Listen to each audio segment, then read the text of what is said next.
right. So in this lesson we will give you some of the initial work we have done to quantify a design guideline, so that you can not start looking at putting a number to saying okay the effect of change is so much. First we will do it for DFM guidelines, what we talked about earlier in the previous lesson. In the next section we will also look at how do you estimate the cost of a casting at the design stage, not cost at manufacturing stage but cost at design stage, which helps the designer to evaluate two different design alternatives in terms of cost also. So if designers can do this quality and cost evaluation before they send the drawing to you, I think that's a major cultural change which is good for everyone. Okay, so I go back to our L section, just a starting point, and I just mentioned to you earlier that if you make a sharp L you can get a certain amount of shrinkage porosity, and on the bottom you see the actual radiographs of the steel castings. I forgot the thickness of this, Durgesh? 40 by 40 cross section. It's like a rod, right? Square rod, you're saying, right? Cross section is square. I'm sorry, okay, 30 by 30 is the cross section, millimeters. So what Dr. Durgesh did was to create different configurations of the same design just by changing fillet radius, because we are curious how much is too much and how much is too little. And the two pictures, again what you see on the top is the simulation from AutoCAD, and on the bottom you see the actual radiography picture, and they are corresponding very nicely. If you see the enclosed line which is shrinkage area in the top simulation, bottom they match, including the small central line kind of porosity in the last one, they match beautifully. So once we were confident that we are able to clearly match not only the defect location but also the defect shape and defect extent, then Dr. Durgesh did many more experiments using simulation only, and those results I am going to show you now.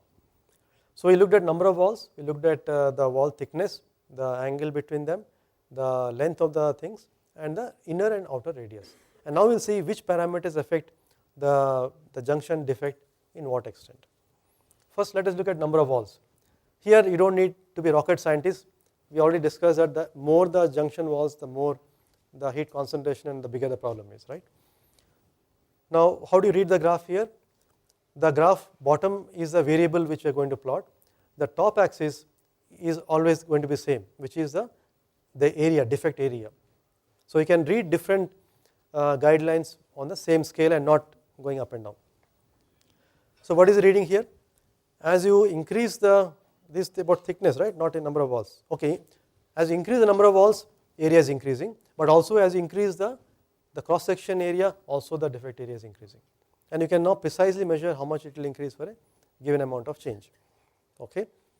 Next we looked at the increase in the length of the thickness of the junction, and this also has a very prominent effect on the defect area. As you increase the thickness, defect area jumps up very fast, very fast. So it makes a lot of sense for foundry people to keep thicknesses as low as possible, as long as you can manufacture them, of course. So low thicknesses are good for manufacturing also. You get less defects, you get of course better yield and so on. What about inner fillet radius? This is also a reasonable villain, because as you increase the fillet radius, as you can imagine, the local section thickness and if you look at thickness in terms of a inscribed sphere, the sphere diameter increases, and so you have a bigger defect area. Okay, so it's going from 0 to some 5 or 6. Then outer fillet radius has a reverse effect. As you increase the fillet radius, defect area is coming down. Inner fillet radius, when you increase, the defect area increases. Outer fillet radius, when you increase, the defect comes down, because obviously you are reducing the mass at the junction there. What about inner angle? As the angle increases, again defect comes down, right? Makes sense. As the angle reduces in the middle, it becomes V, the defect area is going to increase. Finally, wall length. Length of the junction you will find doesn't make a big difference. The junction is what matters. Once you go away from the junction, even if you increase the length of that, doesn't really matter much. So that you don't have to worry about too much. Now putting it all together in a single table, and what we did was we looked at a parameter called what is the effectiveness of the rule, this particular rule, now we are looking at 5 or 6 rules there. So which rule is effective to what extent in a junction? If you look at it, we say the rule is effective if the percentage change in heat area or hotspot area divided by the design change. If you are increasing the fillet radius, you are increasing the volume of the part. That increase on the bottom, and how much the hotspot area increase or reduce, that difference, okay, is your effectiveness. That ratio is your effectiveness. By that rule, if you look at it, the top DFM rule, which is very good to use, number 1 rank, is your reduce the inner fillet. And I think you must have already suspected that could be the most critical thing. The problem is here, if you increase the fillet radius, filling is better, but if you reduce the fillet radius, feeding is better, and that's actually critical decision, because if you go here or there, this way or that way, you get either this problem or that problem. Okay. Then second is your wall thickness, make it as thin as possible, as uniform as possible. That's the next best rule that you can tell your designers. You can share this slide with the designers and say, this is what we should follow. Okay. And then you have some numbers to convince them. The third is increase the outer fillet radius. If you increase outer fillet radius, that also helps. And you seen in the 3D box corner how by putting a chamfer or on the outer side, you have reduced the problem. Then length of walls reduction and minimize number of walls is also a good thing, but here it is in terms of effectiveness, it doesn't come. So it's not a good way to look at it. Minimize number of walls also is a good guideline to look at that. And then increase interior angles. Now let's go to a couple of other criterion and then we'll close this lesson. So we talked about wall thickness should be reduced, but how do I measure how much I should reduce, and can I have a graph or a number or table for that? So if you see this, we are back to our old tricks. We have our own bag of tricks, okay, to quantify a DFM rule. So I say rule number 1 or rule of wall thickness. So C means criterion. I use the word C for criterion. So I say my criterion for wall thickness is 1 minus the limiting value of thickness by the minimum thickness in my part. This is a simplified rule. Later on we will make the rules more complicated as we go along, or as we get data from the foundries. What is T limiting value? For my particular metal process combination, what is the minimum wall thickness I can produce? That is my limiting value. And what is T minimum? In my actual part which I am trying to evaluate, what is the minimum wall thickness? So if you see here in this graph, let's say minimum wall thickness, minimum limit of wall thickness is 2 millimeters, and my actual part has, let us say, 50 millimeters wall thickness, minimum wall thickness, thick part. That means I have no problem. From this criterion point of view, it is 1 or 100% compatible, no problem with compatibility. But supposing my minimum wall thickness is now maybe let's say 10, it is still very high, it is coming to about 70-80%. Suppose now minimum wall thickness in my actual part is now, let us say, 5 millimeters. I am now coming close to the process limits. I might start getting problems, especially if I have long sections and things like that. So this graph will tell us means either we can tell designers saying that, hey, I mean, try to keep the wall thickness beyond 10 millimeter or whatever. And if you, what a price you have to pay if you come close to the process limit. Remember again, if process limit is 2 millimeter, doesn't mean that you make all casting at 2 millimeters. It is not good for you. You'll have problems all over the place. You have to move away from the limit as much as possible. Always you have to keep away from the limit as much as possible. As you keep approaching the limit, you have to pay a price in terms of quality or cost. What should be that number? See what is this number? Again, there is nothing like 80% is good or 90% is good. If it's 100%, it means absolutely peaceful from that point of view. If it's 0 means, of course, you cannot even make the part. Now between 0 and 100, suppose it is 50%, which means you can make it, but with some penalty of either in terms of quality or cost. So the lower the value, the higher the rejections, the higher the cost. Now which is acceptable, it is a question of between you and the designer, the OEM. There is no like cutoff points. Of course you can say like first class today, you say 60% is first class or 65% is first class. You can say that. Above 65% we will go ahead. Below 65% we have to start looking at a second class. Below 35 you can say fail. One more number similarly for core aspect ratio. Okay. We have been saying that the core L by D is a critical parameter. Usually in sand casting we say don't go beyond L by D of 4. If you have a longer L by D, then you can start looking at distortion of the core, or in the worst cases breakage of the core, and anyway misalignment will anyway be there as you keep increasing L by D. So in this example which was from Mukund Iron as a foundry and Siddharth Industries Belgaum as the OEM, the problem was a crack. Now these are huge press cylinders weighing about 20-25 tons, and you expect to have a life of at least 8-10 years, not 1 or 2 years. So when they came, both of them came to us, we said that okay, it's happening because there is a micro porosity happening under the boss, and it's happening because the riser or feeder which is at the top is not able to feed all the way into this projection. And putting a chill near the projection, it was a very thick steel section there, would not help because chill has extremely local effect. The effect was not going all the way through to the porosity which was under the boss. And so in service, and these are all fatigue, heavily loaded fatigue kind of service life, and porosity is a sharp corners, it would open up into crack and break the area there. So the two options we discussed, one we said there is, okay, can we put a taper? We put a taper, it is direction solidification from the feeder to the hotspot there. But Mukund said, no, taper is too much because machining the taper would cost us a few lakhs, we can't do that. It's a huge casting. Then he said, okay, so can we move the projection little bit upwards, closer to the feeder. So it is, because on the top of the casting feeding is still more effective, feeding distance is still effective. So between the two, taper which will cost much more in manufacturing or machining, and moving the boss up, they said okay, functionally okay, we need it for that purpose, and so no problem, we'll move it up.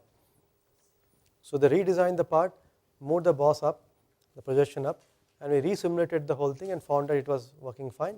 Just for additional safety, we also added a chill there, but that was only a safety measure, and this was produced fine.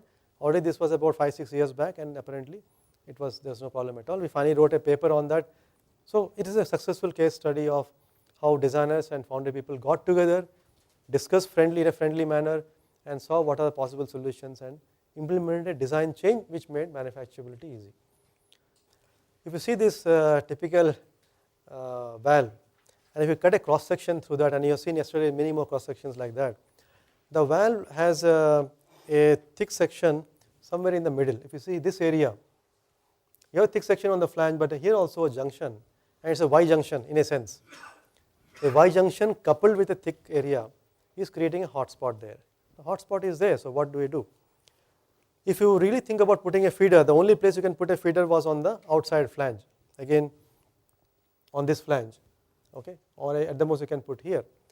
On those flanges if you put the feeder, because the intervening section is too thin, the feed path was not working. The feed paths were all breaking off, they were not continuous, they are not converging, okay, and they were getting these rejections, repeated rejections, very high level rejections in those central area. It would fail radiography test. It was supposed to be a very high quality requirement component.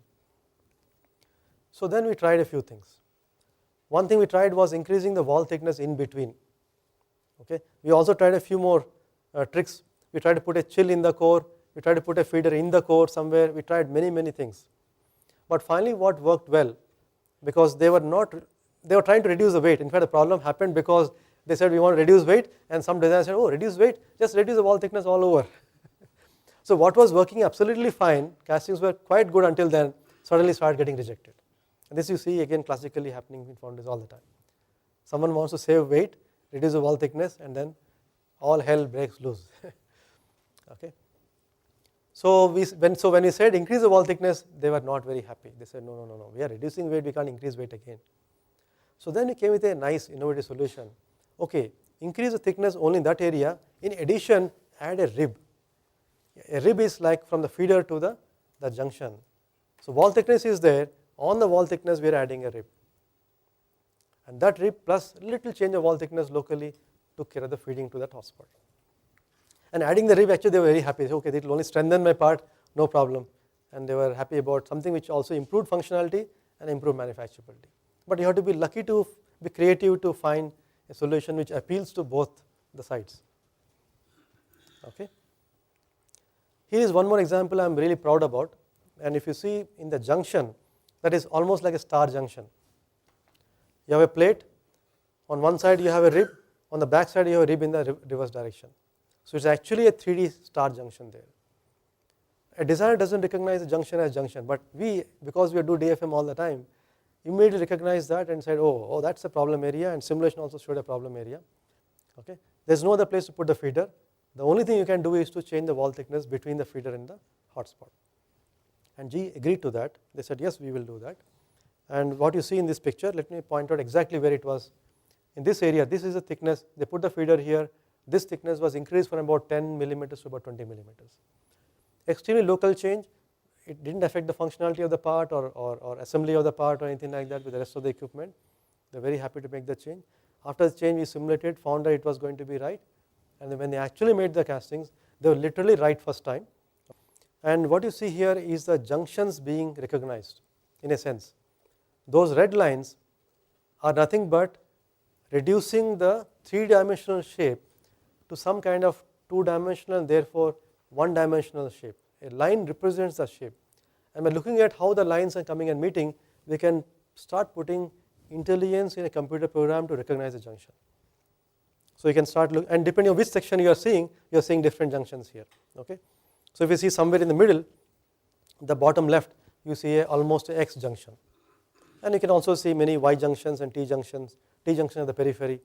Okay, the wall thickness also is known, so we will be able to know that these walls are meeting with this thickness, with this angle, and so many walls are meeting. We can start putting those DFM checks, saying, hey, here there is going to be a problem, too thick, too many junctions at sharp angle meeting, maybe convert from maybe X junction to T junction or T junction to L junction if possible, and also try and give guidelines on how to do that.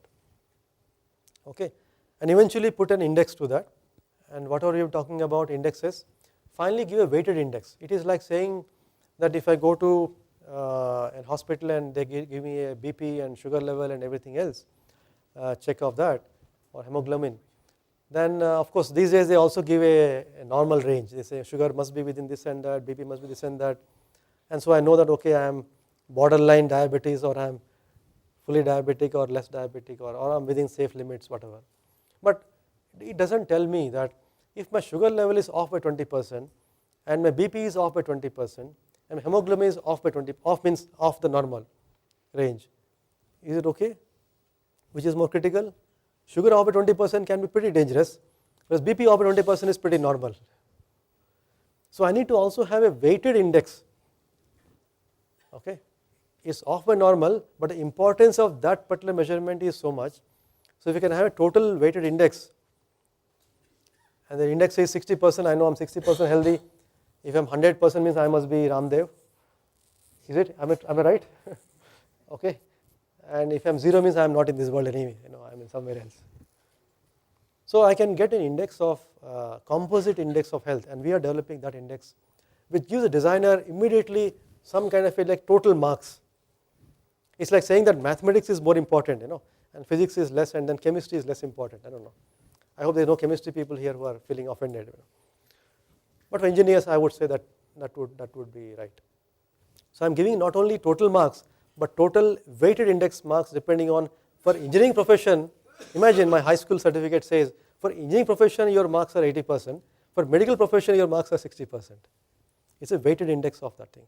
Sounds like a good idea?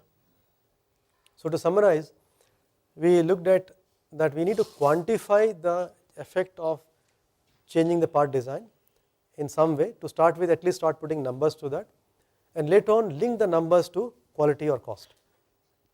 So if you looked at shape complexity in the one of the first lessons, we said at that point we are going to link the shape complexity to tooling cost, which I'm going to cover in the next lesson anyway. But here is a beginning of looking at quantitative evaluation of designs for manufacturability. But end of the day, no amount of these things will actually tell you what is right or wrong. You have to pour the casting on the shop floor really, or you can do virtual pouring by doing a simulation. That is also good enough, and that gives you really the final picture of whether my design is really going to be foundry friendly and manufacturable or not. Okay, so with this we stop.